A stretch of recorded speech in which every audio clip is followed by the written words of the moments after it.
আজকের মাহফিলের প্রথম নসিহত তো অনেক হবে ইনশাআল্লাহ, যতটুকু সময় আছে আমাদের হাতে এবং আল্লাহ পাক যা তৌফিক দিবেন। প্রথম নসিহত হচ্ছে 5 ওয়াক্ত নামাজ 14 থেকে 18 সালেই হয়ে গেছে। তারপরে আস্তে আস্তে 48 সাল পর্যন্ত বাকি যেগুলো ছিল সব চলে আসছে। তার মানে এই কাজটা শেষ। তাহলে ওখান থেকে যদি বিশ্বকে শাসন করতে হয় ওদের, তাহলে ওই জায়গায় ওদের একটা রাষ্ট্র লাগবে কিনা। প্রিয় দর্শকবৃন্দ, আপনাদের সবাইকে জানাই আন্তরিক শুভেচ্ছা ও স্বাগতম। আমরা সবাই জানি ইসলাম একটি পূর্ণাঙ্গ জীবন ব্যবস্থা। এই দিন আমাদের শিখিয়েছে কিভাবে চলতে হবে, কিভাবে কথা বলতে হবে, কিভাবে মানুষকে ভালোবাসতে হবে এবং কিভাবে আল্লাহর সন্তুষ্ট অর্জন করতে হবে। আজকের এই আলোচনার মাধ্যমে আমরা চেষ্টা করব কোরআন ও হাদিসের আলো থেকে কিছু শিক্ষা নেওয়া, আমাদের ভুলগুলো সংশোধন করার এবং সত্যিকার অর্থে মুসলমান হিসেবে নিজেদের গড়ে তোলা। তাই অনুরোধ রইল, মনোযোগ দিয়ে শুনবেন, চিন্তা করবেন আর যা শিখবেন তা নিজের জীবনে এবং পরিবারের জীবনে বাস্তবায়ন করবেন। চলুন শুরু করি আজকের আলোচনা। কিছুক্ষণ আগে আমরা আসরের নামাজ জামাতে পড়েছি না? আলহামদুলিল্লাহ। এই নামাজ আজকে প্রথম পড়লেন কারা কারা? হাত তোলেন। আজকে প্রথমবার নামাজ পড়লেন কারা কারা? হাত তোলেন দেখি। আচ্ছা, সবাই নামাজি, মাশাআল্লাহ। আজকের মাহফিলের প্রথম নসিহত তো অনেক হবে ইনশাআল্লাহ, যতটুকু সময় আছে আমাদের হাতে এবং আল্লাহ পাক যা তৌফিক দিবেন। প্রথম নসিহত হচ্ছে 5 ওয়াক্ত নামাজ জামাতের সাথে পড়তে হবে। রাজি আছেন? আল্লাহ পাক কবুল করুন, আমিন। একটা হাদিস বলি, তাহলে নামাজের গুরুত্ব আপনার মাথায় চলে আসবে ইনশাআল্লাহ। বলবো? হাদিসটা কঠিন। রাসূলুল্লাহ সাল্লাল্লাহু আলাইহি ওয়াসাল্লাম বলেছেন, যখন নবীর নাম উচ্চারিত হবে তখন বলবেন কি? সাল্লাল্লাহু। আমাদের সমকালীন ফিতনাগুলো নিয়ে, কিন্তু দিন শেষে বাড়িতে যদি কিছু না নিয়ে যেতে পারেন তাহলে আলোচনায় এসে কোনো লাভ নাই। এই ছবি তোলাতুলি, ভিডিও করা, স্লোগান দেয়া, আইওয়া শোডাউন করার মধ্যে কোনো ফায়দা নাই। ফায়দা কিসে? কদ আফলাহা মান যাক্কাহা। আল্লাহ পাক সূরা শামসের মধ্যে বলছেন, কদ আফলাহা, সে ব্যক্তি সফল হয়ে গেল। সে ব্যক্তি সফল হয়ে গেল মানে সে জান্নাতে চলে যাবে ইনশাআল্লাহ। কে? মান যাক্কাহা, যে ব্যক্তি তার নফসটাকে, তার এই যে কলব, এটাকে পরিশুদ্ধ করতে পেরেছে, সে ব্যক্তি সফল হয়ে গেল।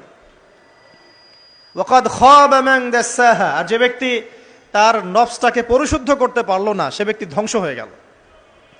নফস কিভাবে পরিশুদ্ধ হবে, এটা আমাদের আজকের আলোচনার টপিক। তার আগে আমরা বলি, 5 ওয়াক্ত নামাজ ছাড়া নফস কখনো পরিশুদ্ধ হবে না। তো আজকে আমরা অনেক যদি আলোচনা করি, বাসায় কিছু নিয়ে যেতে না পারি, তাহলে আলোচনার কোনো লাভ নাই, কোনো ফায়দা নাই।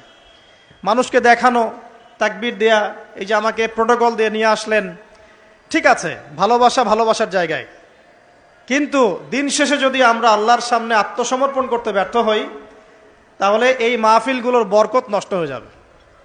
আমরা কি চাই যে মাহফিলের বরকত নষ্ট হয়ে যাক? আসরের জামাত আমরা আদায় করেছি, এই জামাত আমাদেরকে শৃঙ্খলা শিখিয়েছে, শেখায় নাই? একজন ইমাম লিড দিলেন নামাজে, আপনারা তাকে ফলো করলেন, তাই নয় কি? এটাই তো হচ্ছে মুসলিম উম্মার বৈশিষ্ট্য। মুসলিম উম্মা হবে শৃঙ্খলাবদ্ধ জাতি, যাদের প্রতিটা কাজ হবে সুশৃঙ্খল। আর আমাদের কাজগুলো কি এখন সুশৃঙ্খল? আমরা কিন্তু উশৃঙ্খল জীবনযাপন করি। দেখবেন, ওই যে একটা হাদিস আছে শেষ জামানায়, যে নারী পুরুষের পোশাক পরবে, পুরুষ নারীর পোশাক পরবে। এই যে উশৃঙ্খলতা, দেখেন না এখন শেষ জামানায় আপনি দেখবেন এমন এক শ্রেণীর মেয়ে বের হয়েছে বাজারে, রাস্তাঘাটে, সমাজে, যারা কাপড় পরবে কিন্তু কাপড় পরেও নগ্ন থাকবে। এই কোনো হাদিস আমি বানিয়ে বলছি না, সবগুলো হাদিস সহিহ। এখন দলিল দিতে গেলে অনেক সময় চলে যাবে। তো উশৃঙ্খলতার যুগ, কাপড় পরে থাকাটা তাকওয়ার পোশাক, শালীনতা। আর এখনকার যুগটা চলছে কাপড় খোলার যুগ। কথা ঠিক না ঠিক বলেন? এখন মানুষ কাপড় খুলতে পারলে বেশি কমফোর্ট ফিল করে। আর আপনারা জানেন না, এই মহাবিশ্বে আমাদের পিতা এবং মাতা আদম এবং হাওয়া আলাইহিস সালাম তাদেরকে সর্বপ্রথম কে নগ্ন করে দিয়েছিল জানেন?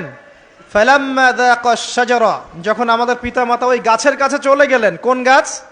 যেটা আল্লাহ পাক বলেছিলেন ফালা তাকরাবা হাযিহি শাজারা, ওই গাছের কাছে যখন তারা চলে গেলেন, তার ফল খেয়ে ফেললেন, বাদাত লাহুমা সাওআতিহিমা, তাদের এই যে পোশাকটা, এই পোশাকটা খুলে পড়ে গিয়েছিল এবং লজ্জাস্থান উন্মুক্ত হয়ে গিয়েছিল।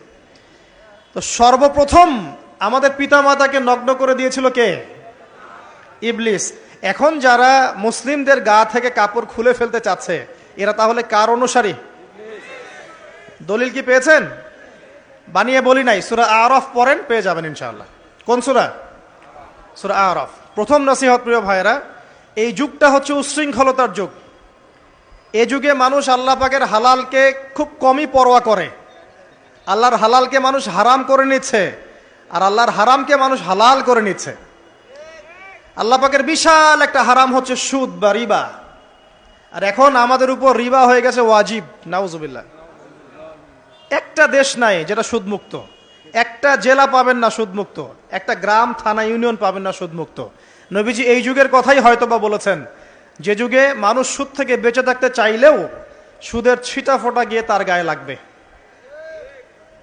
মনে করেন আপনি একটা কনস্ট্রাকশন করেছেন, একটা সুদী প্রতিষ্ঠান থেকে লোন নিয়েছেন, এখন আপনি ওই কনস্ট্রাকশনটা ভাড়া দিয়েছেন।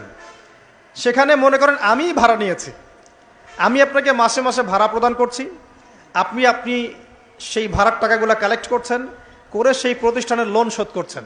প্রত্যক্ষভাবে না হলেও আমি কিন্তু পরোক্ষভাবে সুদে হেল্প করছি। আমি বুঝাতে পারছি না মনে হয়। এর বাইরে 1% মানুষও এখন পৃথিবীতে নাই যে ব্যক্তি রিবা থেকে বাইরে, ইচ্ছাকৃত হোক অনিচ্ছাকৃত হোক। আর এই প্রসঙ্গ আসলে আমি 2-4টা কথা না বলে থাকতে পারি না। সেটা হলো, নবী সাল্লাল্লাহু আলাইহি ওয়াসাল্লাম বলেছেন, রিবার 73টা শাখা আছে পাপের, তার মধ্যে সবচেয়ে নিচু শাখা হচ্ছে নিজের মাকে বিয়ে করা। সহিহ বুখারীর একটা বর্ণনা এসেছে, যে ব্যক্তি 1 দিরহাম সুদ খায়, দিরহাম কি? রৌপ্য মুদ্রা। কোথায় আছে? জাদুঘরে। কোথায় আছে? মার্কেটে আছে। রৌপ্য মুদ্রা দেখেছেন জীবনেও? স্বর্ণ মুদ্রা দেখেছেন? কোরআনে আছে, হাদিসে আছে, মার্কেটে নাই। কেন মার্কেটে নাই? কারণ পশ্চিমারা স্বর্ণ এবং রৌপ্য মুদ্রাকে হারাম করে দিয়েছে। পশ্চিমারা স্বর্ণ এবং রৌপ্য মুদ্রার ডিলিংসটাকে মার্কেট থেকে উঠিয়ে দিয়েছে। এই জন্য আপনি মার্কেটে গোল্ড কয়েন এবং সিলভার দিরহাম পাবেন না। কিন্তু আল্লাহর রাসূল সাল্লাল্লাহু আলাইহি ওয়াসাল্লামের যুগে এটা ছিল। এখন অনেক মানুষ দেখবেন বেদাত নিয়ে কথা বলে একদম ফেনা বের করে ফেলছে। অর্থনৈতিক সেকশনের বেদাত চোখে পড়ে নাই। এখন বলতে পারে এটা তো দুনিয়াবি বিষয়। বাস্তবিক অর্থে এটা দুনিয়াবি বিষয় নয়। কারণ এই পেপার মানির মধ্য দিয়ে, ইলেকট্রনিক মানির মধ্য দিয়ে আপনার সম্পদকে সিজ করে চুষে খাওয়া হচ্ছে, আপনি বুঝতে পারছেন না। এখন প্রতারণা করা কি জায়েজ না না জায়েজ? শোয়েব আলাইহিস সালামের নাম শুনেছেন? একটা কম ছিল মাদিয়ানে, শোয়েব আলাইহিস সালামের কম। এই কম সম্পর্কে আল্লাহ পাক যখনই কথা বলেছেন তখনই তাদের একটা দোষ উল্লেখ করেছেন। সেটা কি? সেটা হচ্ছে যে তোমরা অন্যায়ভাবে মানুষের সম্পদ আত্মসাৎ করো না। তোমরা অন্যায়ভাবে মানুষের সম্পদ আত্মসাৎ করো না। এই কাজটা করতো শোয়েব আলাইহিস সালামের কম, এবং তারা মাপে কম দিত, জনগণের অর্থ সম্পদ লুটে পুটে খেত। আল্লাহ রাব্বুল আলামিন তাদেরকে ভূমিকম্প দিয়ে ধ্বংস করে দিয়েছে। এখন এই পুরো মনিটরি সিস্টেম যেটা চলছে, এর মধ্য দিয়ে গরিব যে দেশগুলো আছে, স্বল্প উন্নত দেশ বা মধ্যম পর্যায়ের দেশ বা আরও নিম্ন পর্যায়ের অর্থনৈতিক সেকশনে, তাদের রক্তগুলো চুষে চুষে খেয়ে একটা সভ্যতা আজকে বিশাল বিশাল অট্টালিকা নির্মাণ করেছে। এই যে অন্যের রক্ত চুষে নিজে বড়লোক হওয়া, এটা কি হালাল না হারাম? এ কারণেই এই মনিটরি সিস্টেমের মধ্যে হারাম আছে। এই যুগটা সেই যুগ যেখানে মানুষ আল্লাহর হারামকে হালাল করে নিয়েছে আর হালালকে হারাম করে নিচ্ছে। রিবা একটা টাটকা হারাম, আমরা এটাকে হালাল করে ফেলেছি। এখন এই হাদিসগুলো শুনলে আমাদের গায়ের মধ্যে দাগও কাটে না, অন্তরটা কেঁপে ওঠে না, আমাদের কলবে কোনো নড়া দেয় না। নবী সাল্লাল্লাহু আলাইহি ওয়াসাল্লাম বলছেন, 1 দিরহাম যে ব্যক্তি সুদ খেয়েছে সে যেন 36 বার জেনা করেছে। কতবার? আমি হাদিসটা বানিয়ে বললাম কি বললাম না, আপনারা আলেমদেরকে জিজ্ঞাসা করবেন, বাসায় গিয়ে অবশ্যই জিজ্ঞাসা করবেন। যদি দেখেন হাদিস ঠিক আছে, সহি, তাহলে আল্লাহর ওয়াস্তে এখন যেমন তওবা করলেন আমি 5 ওয়াক্ত নামাজ ছাড়বো না, ঠিক আমার সাথে আবার তওবা করেন যে সারা জীবন সুদ খাবো না ইনশাআল্লাহ। নবী সাল্লাল্লাহু আলাইহি ওয়াসাল্লাম 4 শ্রেণীর মানুষকে অভিশাপ করেছেন। 1 শ্রেণী যে সুদ খায়, 2 নাম্বার যে দেয়, 3 নাম্বার যে সাক্ষী থাকে, 4 নাম্বার যে লিখে রাখে। এখন আপনি বলেন এই পুরো মনিটারি সিস্টেমের মধ্যে এই 4 শ্রেণীর মানুষ আছে না? কোনো না কোনোভাবে আমরা এর সাথে সম্পৃক্ত নই কি? সম্পৃক্ত। অতএব আল্লাহর এই বাণীকে যদি ভয় করেন, কোন বাণী? আল্লাহ পাক বলছেন ইয়া আইয়ুহাল্লাযীনা আমানু, হে মুমিনগণ, ইত্তাকুল্লাহ, তোমরা আল্লাহকে ভয় করো, ওয়াযারু মা বাকিয়া মিনার রিবা ইন কুনতুম মুমিনিন, তোমরা সুদের অবশিষ্ট অংশগুলো ছেড়ে দাও যদি প্রকৃতপক্ষে তোমরা মুমিন হয়ে থাকো। ওয়া ইল্লাম তাফআলু, তোমরা যদি সুদ না ছাড়ো, আল্লাহর হুঁশিয়ারি শোনেন, যদি তোমরা সুদ না ছাড়ো, ফাযানু বিহারবিন মিনাল্লাহি ওয়া রাসূলিহি, তাহলে আল্লাহ এবং তার রাসূলের সাথে যুদ্ধের ঘোষণা শুনে রাখো। আল্লাহ এবং তার রাসূলের বিপক্ষে যুদ্ধ করে কেউ জান্নাতে যাবে? কেউ কবরের আযাব থেকে বাঁচতে পারবে? কেউ হাউজে কাউসারের পানি পাবে? আল্লাহ এবং তার রাসূলের সাথে যুদ্ধ করে কেউ টিকতে পারবে? আপনার কি তাই মনে হয়? যদি মনে হয় তাহলে দিব্যি সুদ খান, কোনো সমস্যা নাই। আর যদি মনে হয় যে আল্লাহ এবং তার রাসূলের সাথে যুদ্ধ করে আমি পার পাবো না, আল্লাহ এবং তার রাসূলের বিরুদ্ধাচারণ করে আমার কবর টিকবে না, কারণ আমি একটা কথা বারবার বলি আপনাদেরকে যে আল্লাহ ছাড়া আমাদের আপন বলতে কেউ আছে? একাই এসেছেন পৃথিবীতে, একাই যেতে হবে। আপনার খ্যাতি, আপনার অর্থনৈতিক খ্যাতি, অর্থের প্রতিপত্তি, আপনার ক্ষমতার দাপট, আপনার ধর্মীয় দাপট, কোনো কিছুই, ফ্যান ফলোয়ার্স, কেউ আপনার সাথে কবরে যাবে না। মনে করেন আমি আসছি, আপনারা সবাই স্লোগান দিচ্ছেন, কথার কথা, আপনারা আমাকে ভালোবাসেন, বা একজন পলিটিশিয়ান আসছে, আপনারা সবাই স্লোগান দিচ্ছেন, ভালোবাসেন তাকে। দিন শেষে ওই পলিটিশিয়ান একাই কবরে যাবে, দিন শেষে আপনিও একাই কবরে যাবেন, আমিও একাই কবরে যাব। আলটিমেটলি কি হলো? দুনিয়া এবং আখেরাতে আল্লাহ ছাড়া প্রকৃত বন্ধু আমাদের কেউ নাই, প্রকৃত মওলা কেউ নাই। সেই আল্লাহ এবং তার রাসূলের বিরুদ্ধাচারণ করে কেউ তার সাথে যুদ্ধ করে কবরে পার পাবে, এমনটা ভাবা বোকামি নয় কি? আল্লাহ পাক আমাদেরকে বোঝার তৌফিক দান করুন। তারপরে আস্তে আস্তে 48 সাল পর্যন্ত বাকি যেগুলো ছিল সব চলে আসছে। তার মানে এই কাজটা শেষ। তাহলে ওখান থেকে যদি বিশ্বকে শাসন করতে হয় ওদের, তাহলে ওই জায়গায় ওদের একটা রাষ্ট্র লাগবে কিনা? লাগবে না? এমনি এমনি শাসন করতে পারবে? ওই রাষ্ট্র গঠন হয় নাই কত সালে? 48। কত সালে? আরো মিলান। তাহলে ওদেরকে ওখান থেকে রুলিং স্টেট, সুপার পাওয়ার হতে হবে। সুপার পাওয়ার মানে কি? সবকিছুকে নিয়ন্ত্রণ করে যারা, তো সেটা কি তারা করছে না? মিডিয়া কার হাতে? মিডিয়াগুলা ওদের হাতে। ব্যাংকিং সিস্টেম কার হাতে? ওদের হাতে। পলিটিক্যাল অ্যাফেয়ার্সগুলো কার হাতে? ওদের হাতে। অস্ত্র শস্ত্র, বড় বড় অস্ত্রগুলো কার হাতে? কি আরবের উপর নিয়ন্ত্রণ কার হাতে? আপনারা মনে করেন যে আরবের উপর নিয়ন্ত্রণ নাই, সব স্বাধীন? আরবের উপরে অদৃশ্য শিকল পড়ানো আছে, কিছুই করতে পারবে না আরব নেতারা। আপনারা বারবার বলছেন হামাস, আরব, আইনাল আরব, বোমা পড়ছে আর বাচ্চারা বলছে আইনাল আরব, বলছে না? চিল্লাচ্ছে, বলছে আইনাল আরব। ওদের এই চিৎকার এদের কানে পৌঁছায় না। ওদের কান ইহুদি আর খ্রিস্টানদের টাকা দিয়ে বন্ধ করে দেওয়া আছে। ওদের এই মাজলুমদের চিৎকার ওদের কান পর্যন্ত পৌঁছায় না, কারণ তাদের মসনদ টিকে আছে ইহুদি খ্রিস্টানের সমর্থনে। এবং আরো বহু কান্ট্রির মধ্যে এই পশ্চিমাদের বেস ক্যাম্প আছে, সামরিক ঘাঁটি আছে, সামরিক বেস ক্যাম্প আছে, ওখান থেকে তারা ফ্লাই করে। এই পশ্চিমাদেরকে তেল বিক্রি করে করে করে আরবরা ধনী হয়ে গেছে।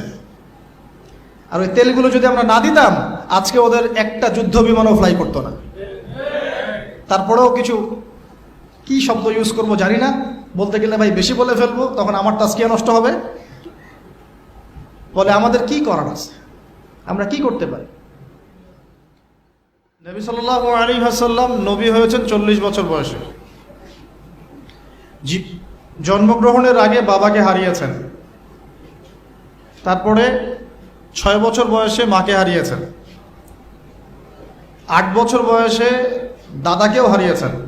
বাবার নাম ছিল বাবা আব্দুল্লাহ, মায়ের নাম ছিল মা আমিনা, দাদার নাম ছিল দাদা আব্দুল মুত্তালিব।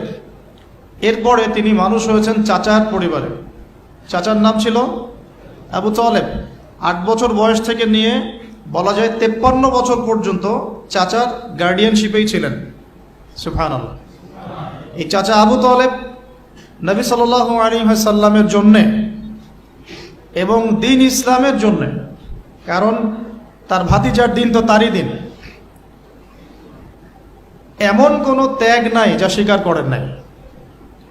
চাচা আবু তালেব নবী সাল্লাল্লাহু আলাইহি ওয়াসাল্লামকে যে সাপোর্টটা দিয়েছেন, এই সাপোর্টটা আমরা সবাই মিলেও এখনো দিতে পারি নাই। বিশ্বাস করেন? যে সাপোর্টটা নবী সাল্লাল্লাহু আলাইহি ওয়াসাল্লামকে চাচা আবু তালেব দিয়েছেন, এই সাপোর্ট আমরা সবাই মিলেও তাকে দিতে পারি নাই। চাচা আবু তালেব শেষ পর্যন্ত কালিমা পড়েন নাই। সাহাবীরা জিজ্ঞাসা করেছিলেন যে, ইয়া রাসূলুল্লাহ সাল্লাল্লাহু আলাইহি ওয়াসাল্লাম, আপনাকে এত সাপোর্ট দেওয়ার পরে চাচা আবু তালেবের কি কোনোই উপকার হবে না, লাভ হবে না? নবীজি বলেছেন সাল্লাল্লাহু আলাইহি ওয়াসাল্লাম, আমি না থাকলে আমার চাচাকে জাহান্নামের একদম অতল তলে রাখা হতো। আমার কারণে আল্লাহ রাব্বুল আলামিন তাকে জাহান্নামের উঁচু জায়গায় রাখবেন, জাহান্নামের উঁচু জায়গায় রাখবেন, যেখানে আগুন তার পায়ের গোড়ালি স্পর্শ করবে, এতেই তার মগজ টকবক করে ফুটতে থাকবে। আপনারা কি আমার বাংলা ভাষা বুঝতে পারছেন? এমন কোনো সাপোর্ট নাই চাচা দেন নাই। মক্কার প্রায় 13 বছর যখন দাওয়াতি কাজ করছেন নবী সাল্লাল্লাহু আলাইহি ওয়াসাল্লাম, মানুষ গালি দিচ্ছে, কেউ থুতু নিক্ষেপ করছে, কেউ নামাজরত অবস্থায় মাথার উপরে উটের নাড়ি ভুঁড়ি চাপিয়ে দিচ্ছে, কেউ বলছে এই ব্যক্তি জাদুকর, এই ব্যক্তি গণক, এই ব্যক্তি মিথ্যাবাদী, নাউজুবিল্লাহ, এই ব্যক্তি ফারিকুল জামা, জামাত বিভক্তকারী, এই ব্যক্তি মজনুন, পাগল। তাকে আগলে রেখেছেন তার চাচা। মানুষ অর্থনৈতিক বয়কট করছে, চাচা আগলে রেখেছেন। 3 বছর সমাজ থেকে বহিষ্কার করা হয়েছে, গাছের ছালপাতা খেয়ে থেকেছেন বনু হাশিম, চাচা আগলে রেখেছেন। চাচা ছোটবেলা থেকে তাকে এত মহব্বত করেছেন, তার ছেলেদেরকে নিয়ে যখন খেতে বসতেন, আমাদের নবী সাল্লাল্লাহু আলাইহি ওয়াসাল্লাম একটু লাজুক ছিলেন, তিনি শোরগোল করতেন না, চুপচাপ খেতেন। চাচা আলাদা করে একটা খাবার রেডি করে তাকে আলাদা করে ডেকে খাওয়াতো, কারণ সবার সামনে হয়তো সে বলতে পারছে না, লজ্জা পাচ্ছে, শাই ফিল করছে, বাবা নাই মানুষের সংসারে, হয় না? এটা আপনারা হয়তো সবাই বুঝবেন না, আমরা বুঝি। যারা বাবা বা মা ছাড়া বড় হয়েছে অন্যের সংসারে, তারা এগুলো বুঝতে পারে। নবী সাল্লাল্লাহু আলাইহি ওয়াসাল্লাম এতিমদের প্রতি এত রহমদিল কেন ছিলেন?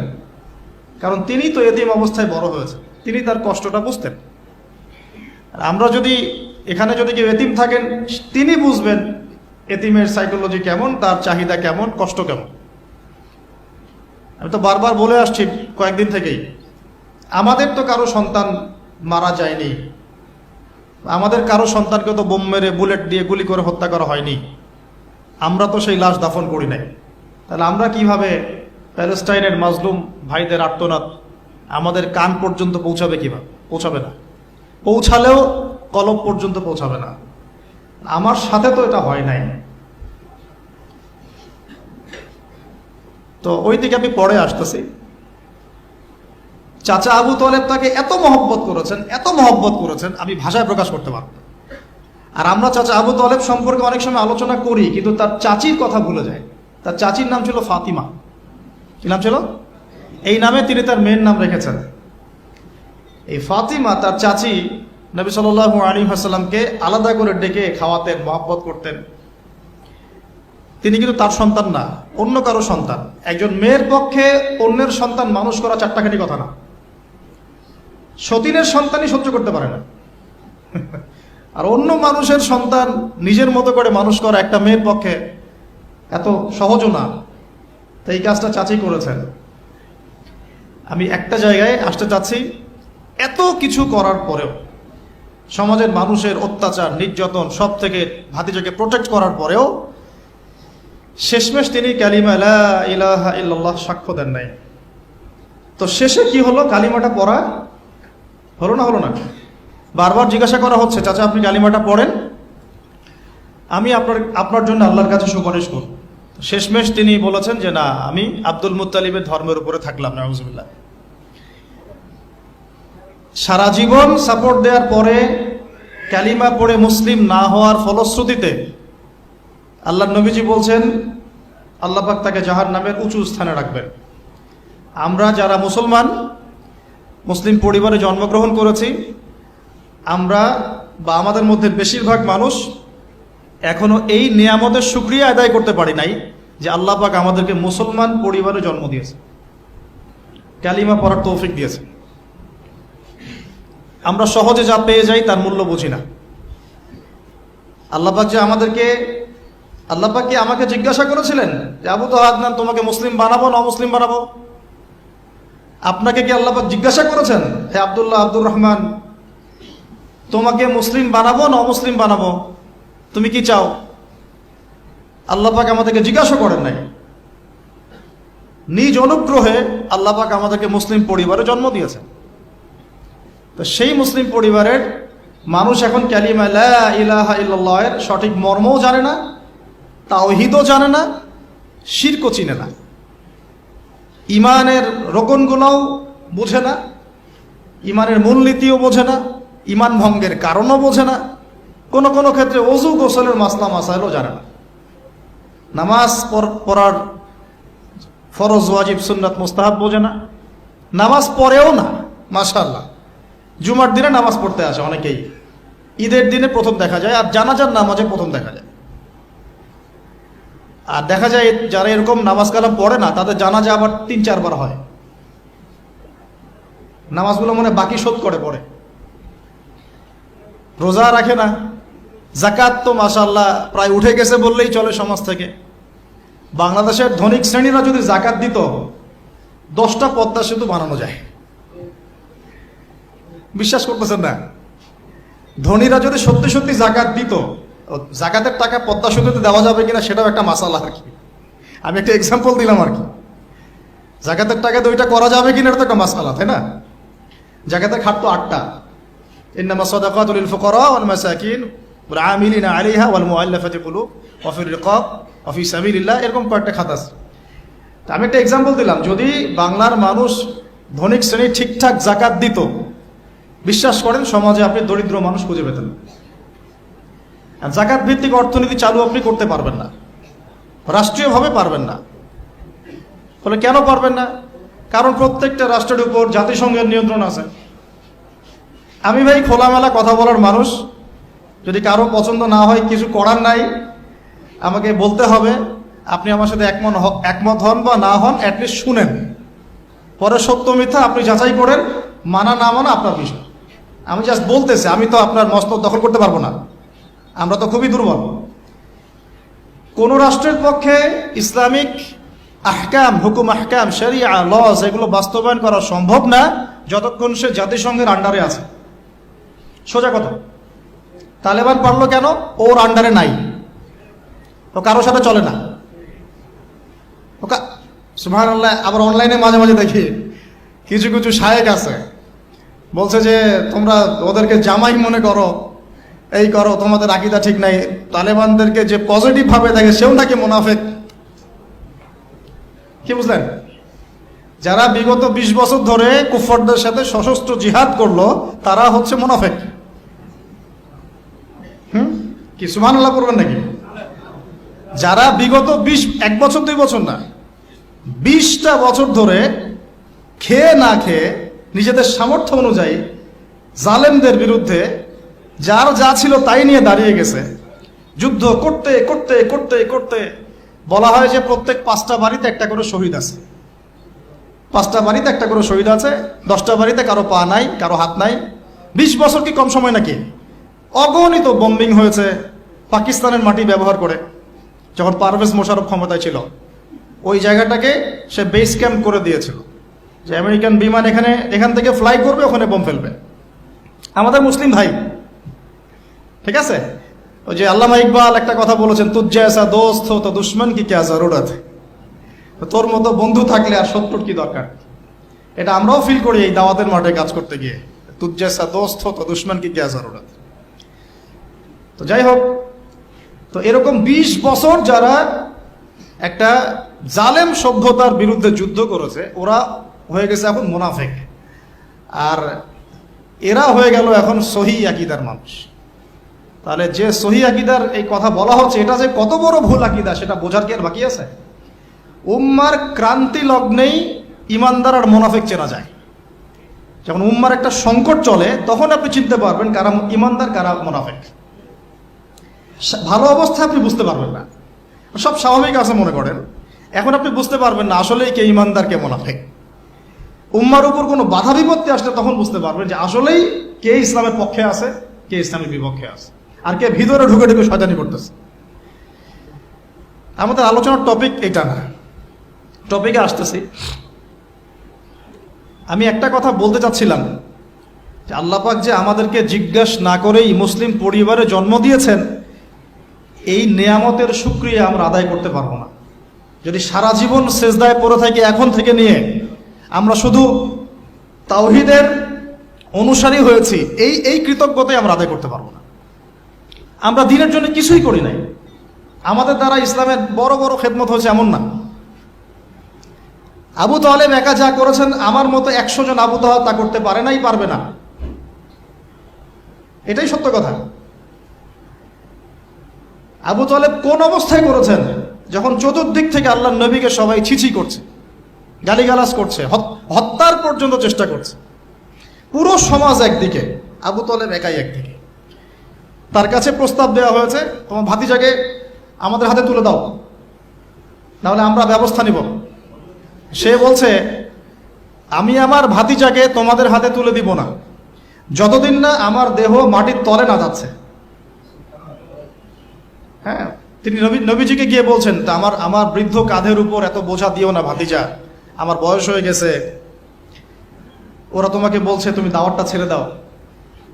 তো নবীজি বলছেন, আমার ডান হাতে যদি চাঁদ এনে দেওয়া হয়, বাম হাতে সূর্য এনে দেওয়া হয়, চাচা আমি এই দাওয়াত ছাড়তে পারবো না।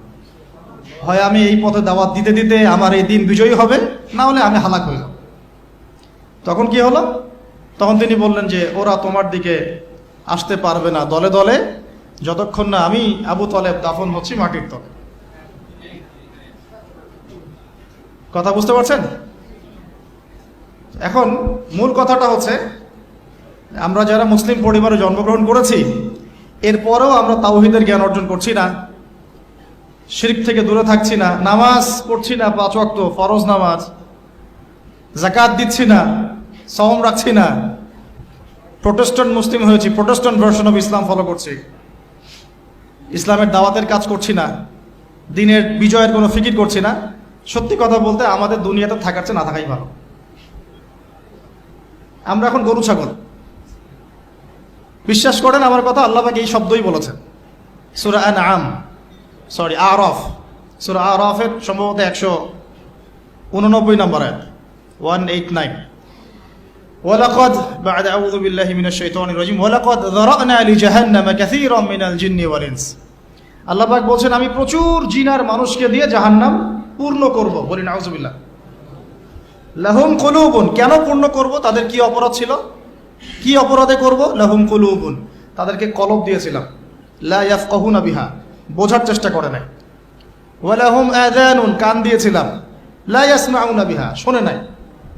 ওয়ালাহুম আ'য়ুনুন, চোখ দিয়েছিলাম, লা ইউবসিরুনা বিহা, চোখ দিয়ে দেখে নাই, কলব দিয়ে উপলব্ধি করে নাই, কান দিয়ে বলেন শোনে নাই, চোখ দিয়ে দেখে নাই। উলাইকা কাল আনআম, এরা ছিল আনআমের মতো। আনআম কি? আনআম মানে গবাদি পশু, ক্যাটলস, গবাদি পশু।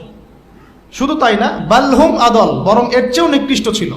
গবাদি পশুকে যে দায়িত্ব দেওয়া হয়েছে ও সেটা পালন করে। প্রত্যেক প্রাণীকে যে দায়িত্ব দেওয়া হয়েছে সেই দায়িত্ব তারা পালন করে কি না? না হলে আমরা এত বড় বড় প্রাণীর সাথে কিভাবে পেরে উঠতাম? একটা গরু নির্দ্বিধায় জীবনকে সঁপে দিচ্ছে, বিদ্রোহ করছে না, করছে? তো আল্লাহ পাক এই কথা বলছেন, উলাইকা কাল আনআম, তারা হচ্ছে গবাদি পশুর মতো। বালহুম আদল, বরং তার চেয়েও নিকৃষ্ট। কারা?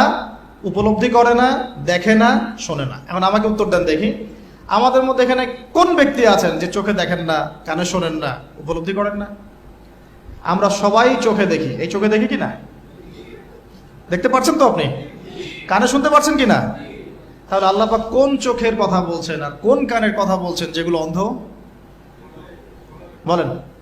নিঃসন্দেহে অন্য একটা চোখ আছে, আরেকটা কান আছে, আরেকটা চোখ আছে, কান আছে, এটা কোথায়?